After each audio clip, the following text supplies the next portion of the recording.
саламатсыздарбы?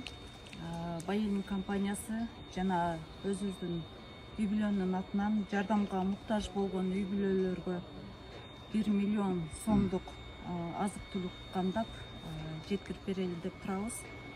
Андан тышкары медицина кызматкерлерине вирустан коргоочу костюмдарды алып берип атабыз. Алар өздөрүнүн стандартына ылайык келген костюмдарды заказ кылып атат. Биз каржы тарабан бүт баардыгын төлөп берип атабыз. Саламатсыздарбы, урматтуу кыргызстандыктар. Дүйнө жүзүн каптаган оор илдетти жана кризисти Кыргызстанда баштан өткөрүлүп турат.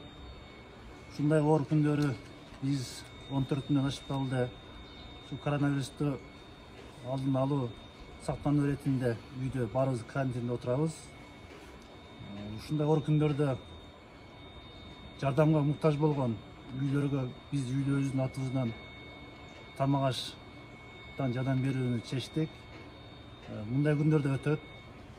Биз Кыргызстан ушундай оор күндөрдү ынтымак жана биримдик менен гана жеңе алабыз.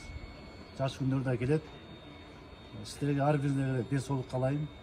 Жакшы күндөр эртерээк келип, Кыргызстан ушундай кризистен тез чыгып кеткенин каалайм.